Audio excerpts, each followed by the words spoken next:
তথাপিও নবাব সাহেব করেছিলেন একই বাড়ির দুই ভাইকে দুটি বড় বড় মন্ত্রিত্বের দায়িত্ব, তাদের রূপ দেখে নয়, তাদের গুণেই মুগ্ধ হয়ে।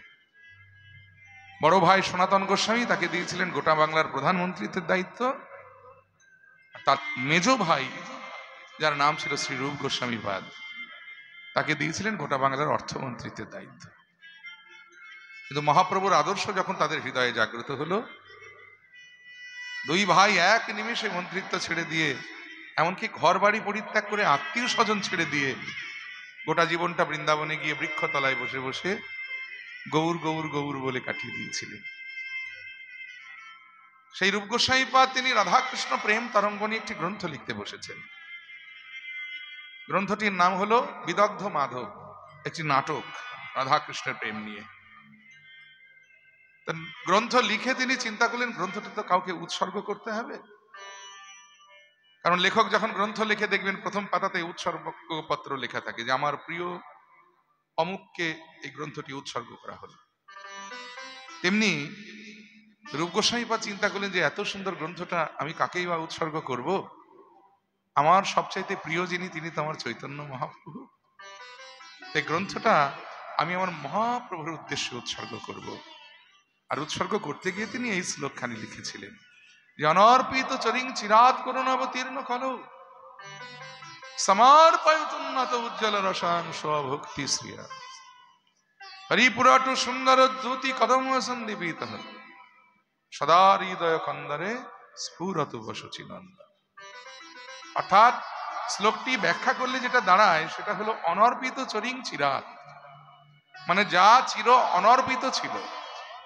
অনর্পিত শব্দের অর্থ হলো ন অর্পিত, মানে যা কোনোদিন কোনো কালে কোনো যুগে কাউকে অর্পণ করা হয় নাই, মানে দেওয়া হয় নাই। সেই অনর্পিত বস্তু করুণা করে ভগবান কলির জীবের জন্য অবতীর্ণ হয়ে নিয়ে এলেন। করুণা অবতীর্ণ কলো, করুণায় অবতীর্ণ হয়ে কলির জীবের জন্য সেই বস্তুটা নিয়ে এলেন। কি সেই বস্তু? না সমর্পয়তুন্নত উজ্জ্বল রসাং স্বভক্তি শ্রিয়া।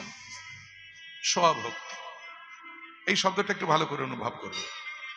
দন্তস্বয় বফালা স মানে হলো নিজের, অর্থাৎ নিজের সম্পদ। তার নিজের সম্পদ দেখবেন কেউ কাউকে সচরাচর দিতে চায় না। কি মায়েরা দেয় নাকি? কি বাবা দেয় কেউ? আপনার লক্ষ লক্ষ টাকা থাকতে পারে, বিঘে বিঘে সম্পত্তি থাকতে পারে, দামি দামি গাড়ি থাকতে পারে, প্রচুর সোনা গয়না থাকতে পারে, আপনি লোককে দান করে দেবেন? এমনি ভগবান কৃষ্ণের একটা স্বভাব আছে। চৈতন্য চরিতামৃতে কৃষ্ণদাস কবিরাজ গোস্বামী কলম দিয়েছেন যে কৃষ্ণ যদি ফিরে কবু ভক্তি মুক্তি দিয়া, ভক্তি নয় ভক্তি, ভয়ের অস্বীকার কয়তয়ের অস্বীকার, ভক্তি মানে হলো ভোগ আর মুক্তি মানে হলো মোক্ষ। বলে কৃষ্ণ যদি ফিরে কবু ভক্তি মুক্তি দিয়া, প্রেম কবু নাহি দেন রাখেন লুকাইয়া। এখন কেউ যদি বলে প্রভু আমি সারা রাত্রি জেগে তোমার কীর্তন শুনবো, তুমি শুধু কৃপা করে আমার একতলা বাড়িটাকে দোতলা করে দাও, ভগবান বললেন বাবা বা অল্পের উপর দিয়ে বেঁচে গেলাম বাবা, তো দোতলা নয় চারতলা করে দেবো বলে। আবার কেউ যদি বলে প্রভু আমি সারা রাত জেগে তোমার কীর্তন শুনছি, তুমি শুধু কৃপা করে আমার মেয়েটাকে ভালো জায়গায় বিয়ে দিয়ে দাও, ভগবান বলেন বেশ, কোনো চিন্তা নেই, তোর মেয়ের খুব ভালো জায়গায় বিয়ে দিয়ে দেবে। আবার কেউ যদি বলে প্রভু আমি সারা রাত জেগে তোমার কীর্তন শুনবো, তুমি শুধু কৃপা করে মায়ার সংসার থেকে আমাকে মুক্তি পাইয়ে দাও, ভগবান বলে আরে বাপ রে বাপ, আবার এটাও চাস? আচ্ছা বেশ, এটাও না হয় দিলাম। কিন্তু কেউ যদি বলে প্রভু আমি সারাটা জীবন তোমার নাম করব, তুমি শুধু কৃপা করে তোমার ওই প্রেম বস্তুটা একবার আমাকে দাও, ভগবান সঙ্গে সঙ্গে বলে দিলেন যে ওটি হবে না বাছা, ওটা আমি তোমায় দিতেই পারবো না, কারণ ওটা আমার নিজের সম্পদ, আর ওটা আমি তুলে রেখে দিয়েছি আমার নিজের মানুষের জন্য। আমার নিজের মানুষ কারা? যারা হলেন বৃন্দাবনের ব্রজ গোপীগণ, যারা সর্বস্ব পরিত্যাগ করে আমার সুখকে নিজের সুখ করেছেন। আমি কেবলমাত্র আমার সেই নিজের সম্পদটুকু আমি তাদের জন্য তুলে রেখে দিয়েছি, ওটা আমি তোমায় দিতে পারবো।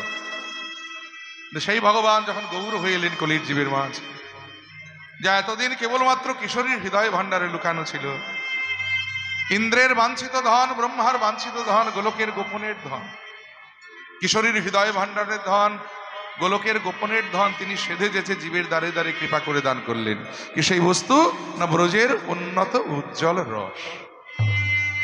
উন্নত উজ্জ্বল, উজ্জ্বল মানে কি ও মায়েরা? উজ্জ্বল মানে কি? চকচকে, উন্নত ধরনের চকচকে রস। কি বিদঘুটে বাংলা হয়ে যাচ্ছে না? বলে রস আবার কখনো চকচক করে? এই যে হিরে, চুনি, পান্না, মতি, প্রবাল, দামি দামি রত্ন যদি এক জায়গায় একসঙ্গে রাখা যায়, কোনটা বেশি চকচক করবে? হিরে। এর জন্য দেখবেন বাজারে হীরের মূল্যটা সব চাইতে বেশি। তাহলে রত্নের মধ্যে যেটা সবচাইতে মূল্যবান সেটা যেমন চকচক করে, তেমনি রসের মধ্যে যেটা সব চাইতে উৎকৃষ্ট সেটাই তো চকচক করবে মা। তাহলে বৃন্দাবনে মুখ্য রস কটি? না 5টি। কি কি? শান্ত, দাস্য, সখ্য, বাৎসল্য, মধুর। শান্ত রস মানে ওই যে সাধু সন্ন্যাসী, ত্যাগীগণ, যোগীগণ, ঋষিগণ দেখবেন তারা দিন রাত পাহাড়ের গুহাতে বসে বসে পরমেশ্বরকে চিন্তা করছে, আর নয়ন মুদে তারা কেবলই বলছে হরি ও,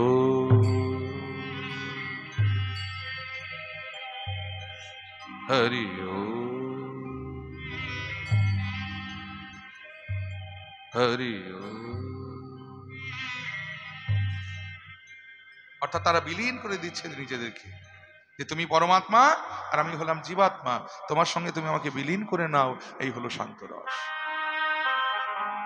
আবার কেউ যদি ভাবে যে সে আমার প্রভু আর জন্মে জন্মে আমি তার চরণের দাস, সে হলো দাস্যরসের ভক্ত। আবার কেউ যদি ভাবে আমি অর্জুনের মতো ভগবানের বন্ধু হব, আমি শ্রীদাম সুবলের মতো ভগবানের সখা হব, সে সখ্যরসের ভক্ত। আবার কেউ যদি ভাবে আমি নন্দরাজার মতো কৃষ্ণের বাবা হব, আমি যশোদার মতো কৃষ্ণের মা হব, সে হলো বাৎসল্য রসের ভক্ত। আবার দেখুন কেউ যদি ভাবে যে সে আমার প্রিয়তম আর আমি তার প্রিয়তমা, এই হলো মধুর রস। আর এই মধুর রসটা এমনই রস যে প্রিয়তমার মাথার চুল থেকে একেবারে পায়ের নখ পর্যন্ত প্রিয়তমের সেবাতে লাগে। এই দেখুন রাধারানী কি রঙের শাড়ি পরলে কৃষ্ণ খুশি হবেন, রাধারানী কেবল সেই রঙের শাড়িটাই পরবেন। রাধারানী কেমন করে চুল বাঁধলে কৃষ্ণ খুশি হবেন, রাধারানী সেইভাবেই কেবল চুলটা বাঁধবেন। রাধারানী তার চুলে কি রঙের ফুল গুজলে কৃষ্ণ খুশি হবেন, রাধারানী সেই রঙের ফুলটাই গুজতেন। রাধারানী তার নখে কি রঙের নেল পালিশ করলে কৃষ্ণ খুশি হবেন, রাধারানী সেই রঙের নেল পালিশটাই পরতেন। তাহলে মধুর রসটা এমনই রস যে প্রিয়তমার মাথার চুল থেকে পায়ের নখ পর্যন্ত প্রিয়তমের সেবাতে লাগে। আর রসের মধ্যে যেটা সবচাইতে মূল্যবান সেটাই তো চকচক করবে। তাহলে বৃন্দাবনে মুখ্য রস কটি? না 5টি। কি কি? শান্ত, দাস্য, সখ্য, বাৎসল্য, মধুর। আর এই 5টি রসের মধ্যে সবচাইতে উন্নত উজ্জ্বল রস হলো এই মধুর রস, যেটা দেবার জন্য ভগবান গোলক থেকে ভূলোকে এসেছেন। তাই সমর্পয়ত উন্নত উজ্জ্বল রসাং স্বভক্তি শ্রিয়াম হরিপুরাট সুন্দর দ্যুতি কদম্ব সন্দীপিত সদা হৃদয় কন্দরে স্ফুরত বসচি নন্দন।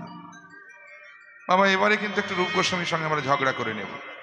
বলে হে রূপ গোস্বামী পাদ, আপনি এত বড় একজন বিদগ্ধ পণ্ডিত, তখনকার দিনে সারা বাংলার একসময় অর্থমন্ত্রীত্বের দায়িত্ব সামলেছেন। শুধু তাই নয়, আপনি এমন সুন্দর সুন্দর গ্রন্থ রচনা করে বৈষ্ণব সমাজকে উপহার দিয়ে আপনি সমৃদ্ধ করেছেন বৈষ্ণব সমাজকে। তা আপনার মতো এরকম একজন পণ্ডিত এরকম একটা ভুল করবে এটা তো আমরা ভাবতে পারিনি। বলে কি ভুল? এই কাঁচা শব্দটা লেখাটা আপনার ঠিক হয়নি। বলে কি কাঁচা শব্দ লিখলাম?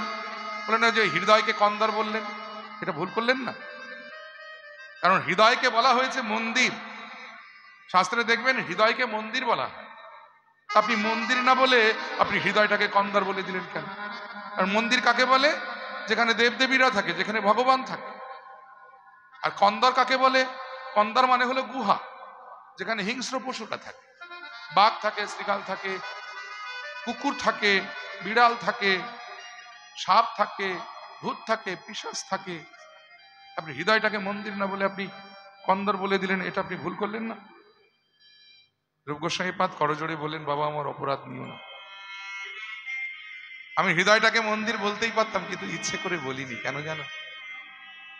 কারণ হৃদয় আমার মন্দির ততদিন ছিল যতদিন আমি ওই মাতৃ জঠরে ছিলাম।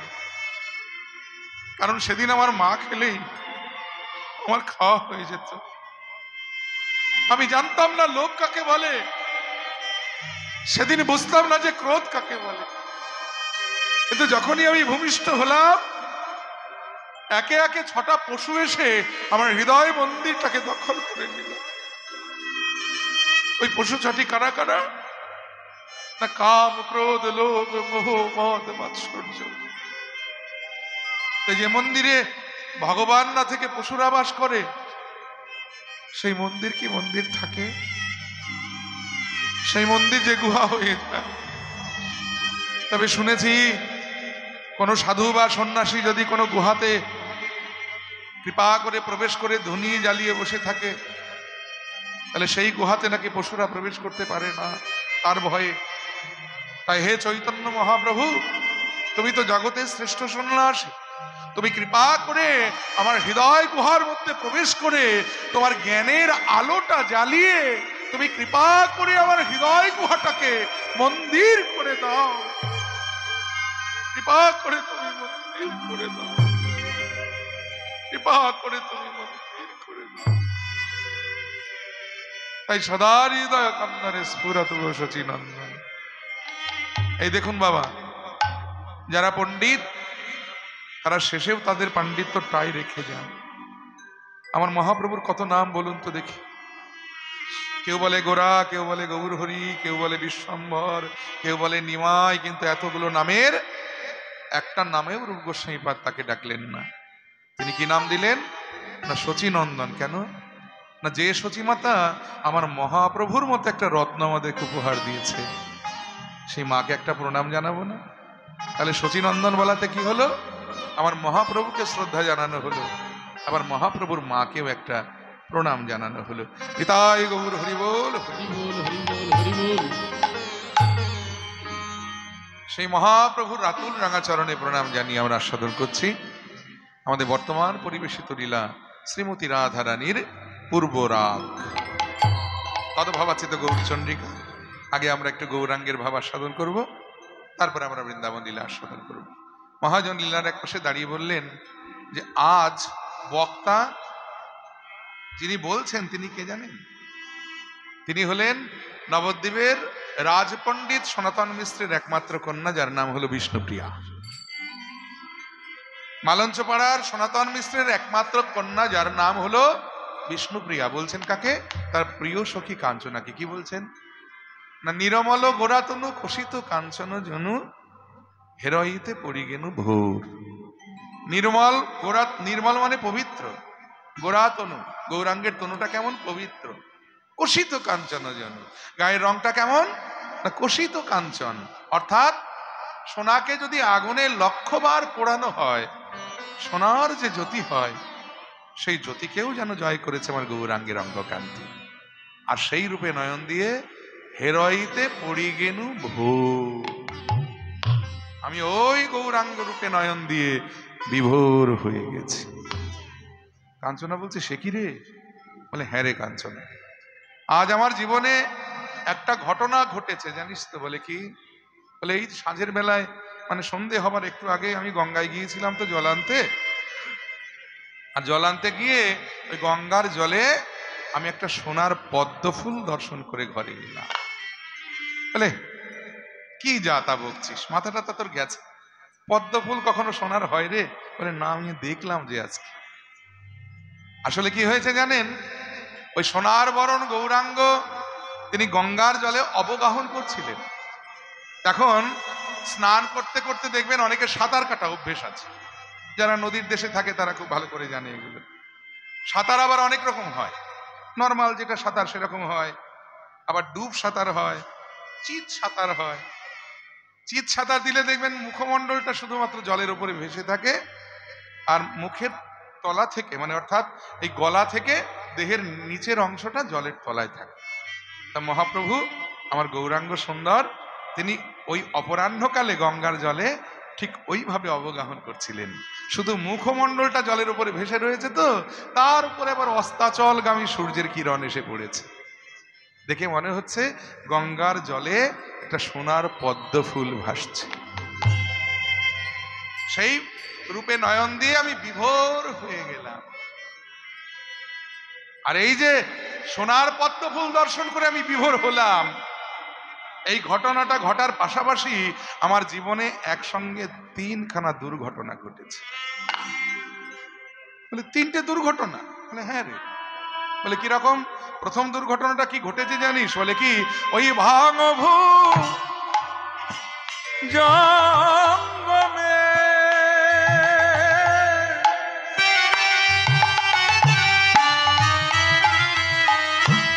ভুজঙ্গমে সখীরে দংশাল মঝুমনে সই কাঞ্চন রে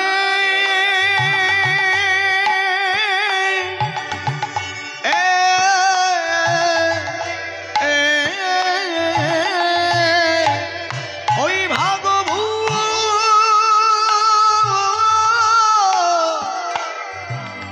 ভুজা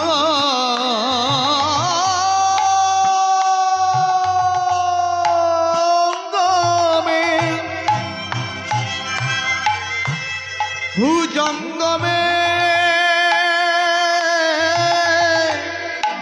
আগাদংশাল মঝুমনে কাঞ্চনারে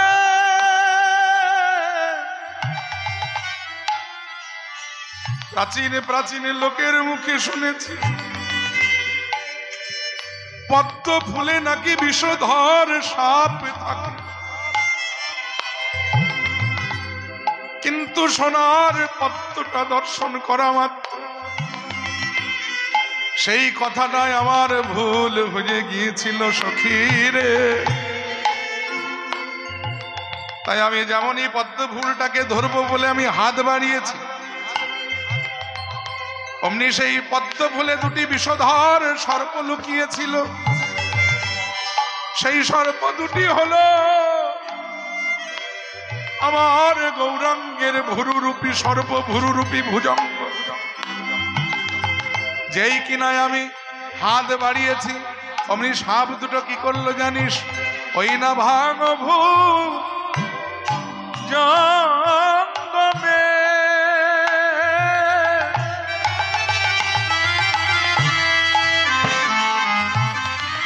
কাঞ্চনে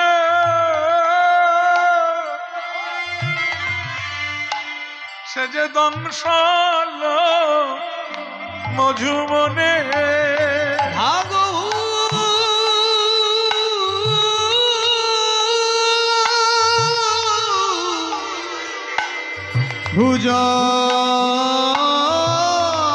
ভুজঙ্গমে ভুজঙ্গমে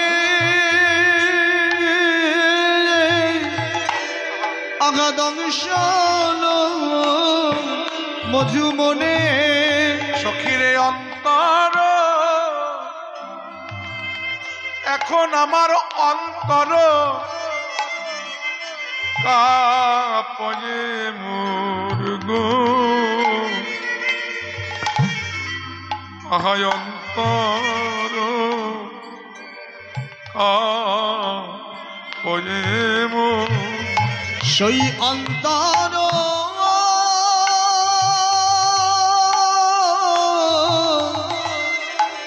কাঁপে মুরগো,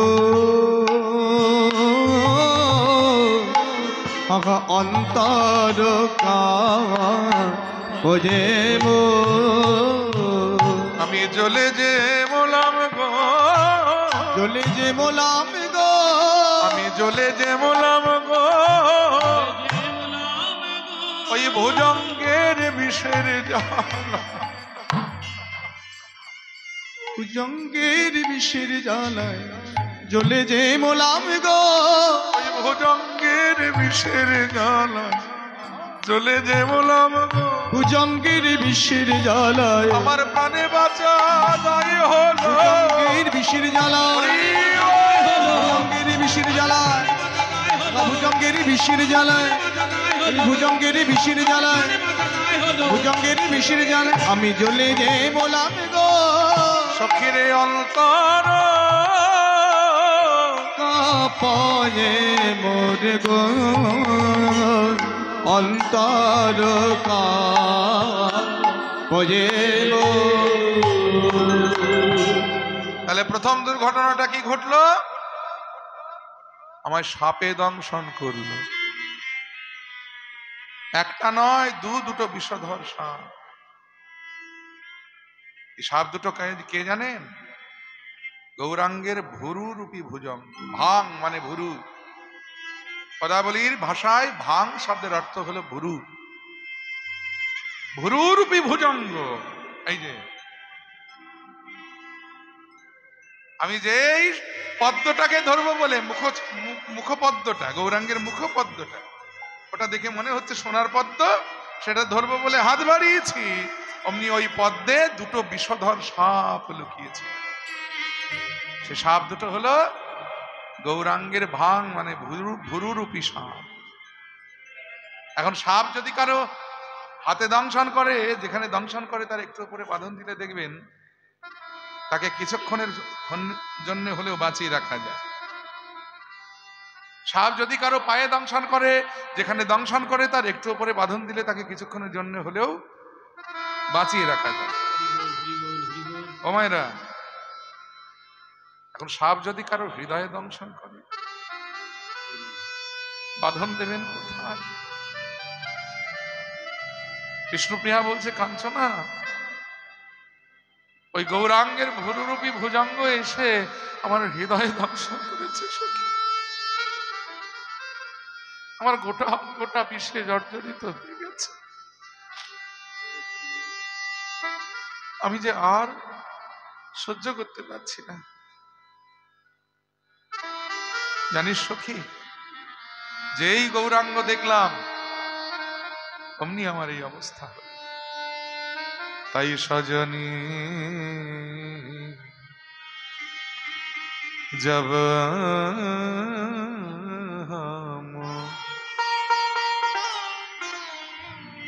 जब हम देखल गोरा, जब हम देखल गोरा, सजनी जब हम देखल गोरा,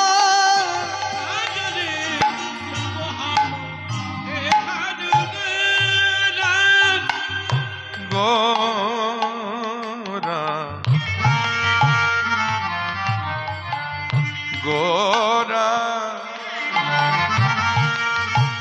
गोरा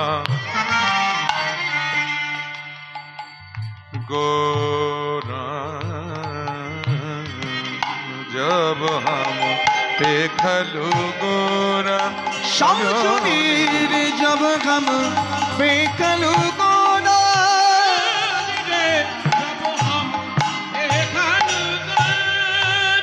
जब हम देखलू गोरा, आकुल दीगो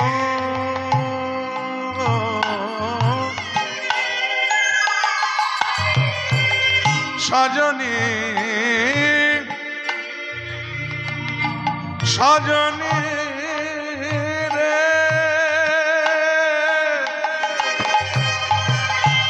सजनी रे प्राण सजनी आकुल दीगो विदिगो नाही पावलो, आगा आकुल दीगो सजनी रे सजनी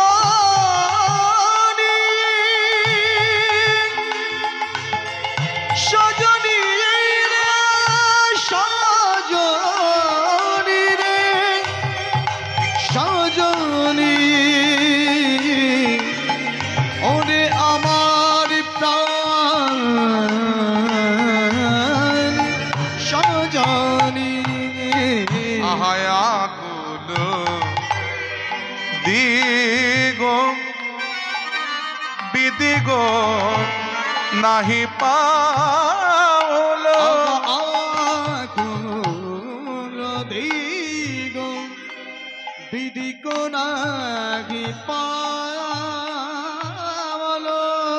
মদন লালসে মন ভোরা মন ভোরা মন ভোরা ভোরা जब हम देखलु गोरा সজনী রে জব हम তাই গৌর হরি বল।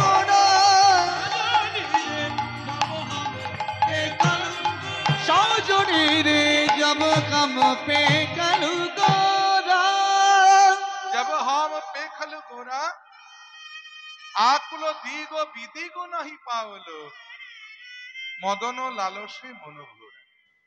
কমায়রা এখন কাউকে ধরুন গোকুল সাপে দংশন করেছে, তাকে যদি জিজ্ঞেস করা হয় বলুন তো ঈশান কোন কোনটা, বলতে পারবে? কাউকে ধরুন কেউটে সাপে দংশন করেছে, তাকে যদি জিজ্ঞেস করা হয় বলুন তো উত্তর দিক কোনটা। আরে বাবা, সে এখন সাপের বিষের জ্বালায় জর্জরিত, তাকে যদি দিক জিজ্ঞেস করা হয় তার অবস্থাটা কি হয় বলুন তো। তেমনি রাধারানী বলছে, সখী যখন ওই ভুরুরূপী ভুজঙ্গ এসে আমাকে দংশন করেছে আমার হৃদয়ে, আমি ও দিক বিদিক জ্ঞান শূন্য হয়ে গেলাম। কোনটা উত্তর দিক, কোনটা পূর্ব দিক, কোনটা দক্ষিণ দিক আর কোনটা পশ্চিম দিক, আমার দিক ভুল হয়ে গেল। আর দিক ভুল হয়েছে মানে আমার বাড়ির পথটা ভুলে গেছে। সাপে কেটেছে আমায়, আমার তো বাড়ি যাওয়া দরকার, কিন্তু আমি যাবো কেমন করে? আমি তো পথ ভুলে গেছি, দিক বিদিক জ্ঞান শূন্য হয়ে গেছি, তাই আমি বাড়ি ফেরার পথটা ভুলে গেলাম। বলে সে না হয় হলো, তুই যে বলি তোর জীবনে 3খানা দুর্ঘটনা ঘটেছে, একটাই তো বলে যাচ্ছিস, আরগুলো বল। বলে ও, আমার জীবনে দুর্ঘটনা ঘটেছে তো শুনতে মজা লাগছে না, তোকে বলবো না তো বলবো কাকে বল? তুই হলি আমার অন্তরঙ্গা সখী। ও কাঁদছো না? ওই যখনই আমি দিক বিদিক জ্ঞান শূন্য হয়ে গেছি, ঠিক তখনই আমার জীবনে 2 নম্বর দুর্ঘটনাটা ঘটে গেল। সেটা কি হলো জানিস? বলে কি, ওই দিক বিদিক জ্ঞান শূন্য হয়ে আবার নয়ন চলে গেছে আমার গৌরাঙ্গের মুখচন্দ্রে। অমনি কি হলো জানিস? বলে কি, যেই নয়ন চলে গেছে অমনি 2টো তীক্ষ্ণ বাণ এসে আমার হৃদয়ে বিদ্ধ হলো। বলে তাই নাকি রে, আবার বাণ বিদ্ধ হলো? বলে হ্যাঁ রে সখী। বলে কিরকম সে বাণ? ওই যে অনিমিক হলো চনে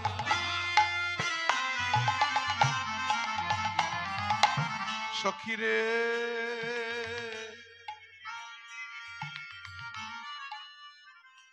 তেরছ অবলোকনে অনিমিক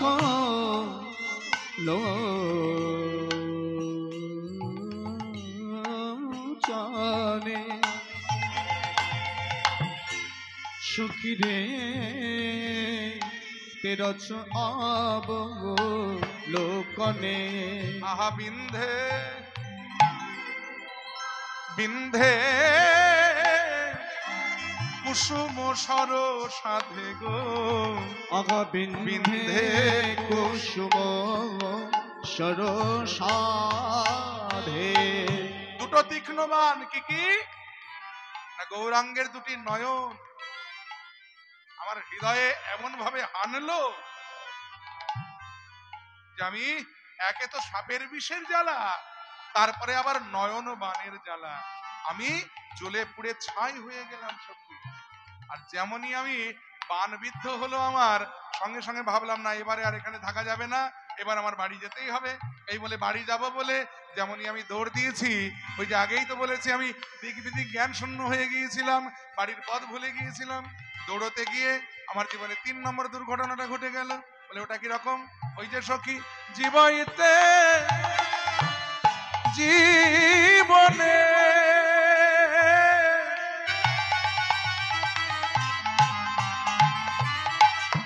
সখী রে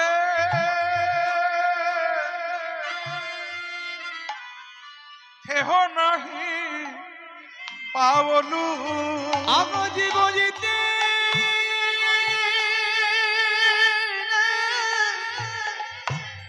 জীবইতে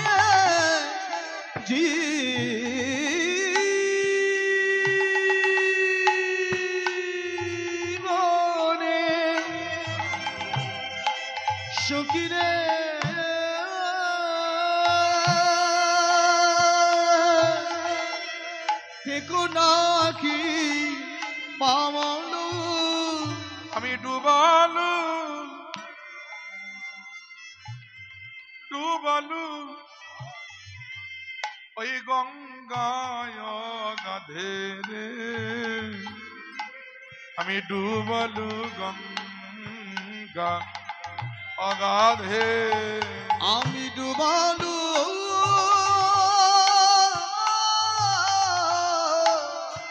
গঙ্গা জগাধে আমি ডুবালু গঙ্গা জগাধে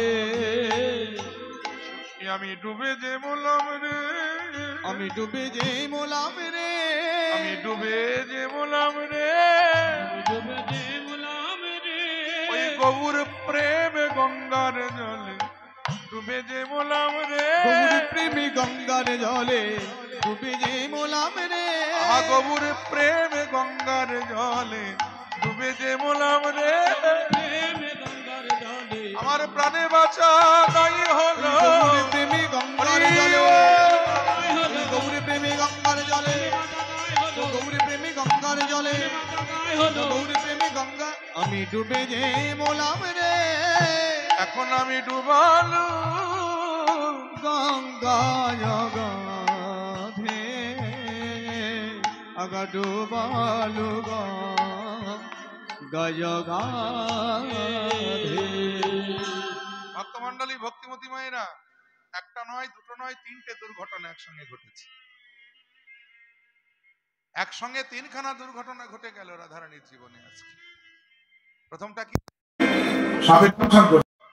আর দ্বিতীয়ত এই রাধারানী বলছি বিষ্ণুপ্রিয়ার জীবনে প্রথমটা হলো সাপে দংশন করলো আর দ্বিতীয়টা হলো বানবিদ্ধ হলো আর 3 নম্বর গঙ্গার জলে ডুবে গেল কপালের নাম গোপাল যদি লেখা থাকে না যে কারো কপালে একসঙ্গে তিনখানা দুর্ঘটনা ঘটবে তার অবস্থা এরকমই হয় সে কেমন হয়েছে জানেন একবার এক রাজার ছেলে হয়েছে রাজামশাই চিন্তা করলো ছেলের ভাগ্যটা গণনা করে নেওয়ার দরকার বড় হয়ে ছেলে কি হবে এই ভাগ্য গণনা করবার জন্য দেশ বিদেশের বড় বড় জ্যোতিষীদের খবর দেওয়া হলো তা একজন জ্যোতিষী প্রথমে রাজবাড়িতে এসে হাজির আলাক নিরঞ্জন বলে কোত্থেকে আসছেন বাবা আমি হিমালয় থেকে আসছি বলে বাবা দেখুন তোমার ছেলের কপালে কি লেখা আছে তো জ্যোতিষী ভালো করে গণনা করে বলছে মহারাজ আপনার ছেলের কপালে যা লেখা আছে বলতে তো আমার কেমন লাগছে তবু বলতে তো হবেই আমায় আপনার ছেলের 12 বছর বয়সে মৃত্যু যোগ আছে বলে সে কি এত সাধনা করে একটা ছেলে হলো সেই ছেলে 12 বছর বয়সে মারা যাবে আচ্ছা মানব ঠাকুর আপনি একটু ভালো করে দেখে বলুন তো কিসে আমার ছেলে মরবে তাহলে আগে ভাগে একটু প্রতিকার করা যাবে জ্যোতিষী বললেন যে মহারাজ আমি স্পষ্ট দেখলাম আপনার ছেলে সাপে দংশনে মারা যাবে রাজামশাই চিন্তা করলো অনেক সময় তিথি নক্ষত্র যদি ঠিকঠাক মেলাতে না পারে জ্যোতিষীর গণনাও ভুল হয় আচ্ছা এত জ্যোতিষী রাজবাড়িতে লাইন লেগে গেছে একজনের কথা শুনে বিশ্বাস করে তো লাভ নেই আর একজনকে ডাকা যায় আর একজন জ্যোতিষীকে ডাকা হলো 2 নম্বর জ্যোতিষী এসে হাজির জয় জয় বাবা ভোলানাথের সেবায় লাগে বলে বাবা আপনি কোত্থেকে আসছেন আমি বেনারস কাশী থেকে আসছি দেখুন তো আমার ছেলের কপালে কি লেখা আছে ওই জ্যোতিষীও বহুক্ষণ ধরে ছেলের ভাগ্য গণনা করে বলল মহারাজ আপনার ছেলের 12 বছর বয়সে মৃত্যু যোগ আছে বলে এটা ঠিক আছে কিন্তু দেখুন তো কিসে মরবে আমি স্পষ্ট দেখলাম মহারাজ আমার গণনা বলছে যে আপনার ছেলে গাছের ডাল থেকে পড়ে মারা যাবে রাজামশাই চমকে উঠেছে কেমন হলো প্রথম জন বলল সাপে দংশনে মারা যাবে দ্বিতীয় জন বলছে যে গাছের ডাল থেকে পড়ে মরবে কোথায় একটু ভুলভাল হচ্ছে আর একজন জ্যোতিষীকে ডাকা যাক এই 3 নম্বর জ্যোতিষীকে ডাকা হলো 3 নম্বর জ্যোতিষী রাজবাড়ি এসে হাজির জয় তারা কোত্থেকে আসছেন তারাপীঠ থেকে আসছে 3 মিনিটে বশীকরণ বলে না না বশীকরণ করতে হবে না আপনি দেখুন আমার ছেলের কপালে কি লেখা আছে বলে মহারাজ আপনার ছেলের কপালে 12 বছর বয়সে মৃত্যু যোগ আছে বলে এটা তো ঠিক আছে আপনি দেখুন কিসে মরবে আমার ছেলে আমি স্পষ্ট দেখলাম মহারাজ আপনার ছেলে জলে ডুবে মারা যাবে 3 জন যে 3 রকম বলেছে রাজা এত রেগে গেছেন বলে এই আছিস এই 3টেকে শৃঙ্খলবদ্ধ করে কারাগারে নিক্ষেপ কর 12 বছর এরা কারাগারে বন্দী থাকবে 12 বছর পরে যার কথা বলবে তার পুরস্কার, আর যার কথা বলবে না তাদের হবে মৃত্যুদণ্ড। রাজাজ্ঞা হয়ে গেল। 3 জ্যোতিষী 12 বছরের জন্য কারাগারে বন্দী হলো। এদিকে ছেলে বড় হতে লাগলো। দেখতে দেখতে দেখতে দেখতে 12 বছর যেদিন পূর্ণ হয়ে গেল, সেদিন রাজার ছেলে বন্ধুদের সঙ্গে খেলতে খেলতে রাজবাড়ির পিছনে একটা পুকুর পাড় আছে, সেই পুকুর পাড়ে গিয়ে হাজির খেলতে খেলতে। আর যেই পুকুর পাড়ে গিয়ে হাজির হয়েছে, সঙ্গে সঙ্গে আকাশে কাল বৈশাখী ঝড় উঠে এলো। আর সেই ঝড়ের ভয়ে বন্ধুরা যে যেদিকে পারলো ছুটে পালালো, কিন্তু রাজপুত্র আর পালাবে কোথায়? ওই পুকুর পাড়ে ছিল একটা লম্বা গাছ, সে গাছের উপরে উঠে গেল। আর ওই গাছের একটা ডাল পুকুরের জলের দিকেই গেছে, রাজপুত্র বসবি তো বস গিয়ে ওই গাছের ডালেই গিয়ে বসেছে। আর যেখানে গিয়ে বসেছে সেখানে ছিল একটা বিষধর সর্প, রাজপুত্রকে দংশন করলো। রাজপুত্র গাছের ডাল থেকে পড়ে পুকুরের জলে ডুবে তার মৃত্যু হয়ে গেল। নিতাই গৌর হরি বল। তাহলে দেখুন, কপালে যদি লেখা থাকে একসঙ্গে 3খানা দুর্ঘটনা ঘটবে, সেই দুর্ঘটনা কেউ খণ্ডাতে পারে না, বিধির বিধান কেউ খণ্ডাতে পারে না। তাই বিষ্ণুপ্রিয়া বলছে, কাঞ্চনা আমার জীবনে আজকে 3খানা দুর্ঘটনা ঘটে গেছে। একটা হলো সাপে দংশন করেছে, 2 নম্বর আমার হৃদয়ে বাণবিদ্ধ হয়েছে, আর 3 নম্বর আমি জলে ডুবে গেছি। তাহলে কাঞ্চনা, শুনেছি নাকি সাপে কামড়ালে ওঝা ডাকতে হয়, সে নাকি ঝাড়ফুঁক করে বিষ নামিয়ে দেয়। আর বাণবিদ্ধ হলে নাকি বৈদ্য ডাকতে হয়, সে নাকি ঔষধ দিয়ে ক্ষতস্থান পূর্ণ করে দেয়। তা তোর কি এসব কিছু জানা আছে রে? ওই মন্ত্র মহৌষধি সখীরে তুহু জানসি যদি। আহা মন্ত্র মহৌষধি অগত জানসি যদি। সখী মধু লাগি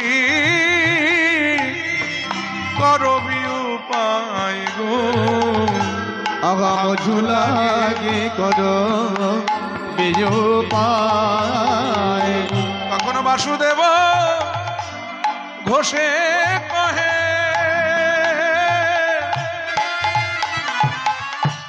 শোনো শোনো এ সখী। ওই বাসুদেব ঘোষে কহে, শুনো শুনো এ সখী। ওই গোড়া লাগি প্রাণ মন যায় গো। আমার গোড়া লাগি প্রাণ মন যায়। কাঞ্চনা বলছে, না রে বিষ্ণুপ্রিয়া, আমি মন্ত্রও জানি না, আমি ঔষধও জানি না, তবে তোকে একটা উপায় বলে দিতে পারি। বলে কি? বলে দেখ, গাছের মাথায় উঠতে গেলে আগে গাছের গোড়াটা ধরতে হয়। তোকে একটা বুদ্ধি দিই, শোন। প্রত্যেকদিন কাক ভোরে যাকে দেখে তুই এমন হয়েছিস, তার মা জগজ্জননী শচীরানী, তিনি গঙ্গায় স্নান করতে যান। সেই সময় গিয়ে ঘাটে বসে থাকিস, স্নান করে যখন ঘাটের তীরে উঠবে, পারলে গিয়ে চরণ দুটো জড়িয়ে ধরিস। কৃপা হলেও হতে পারে।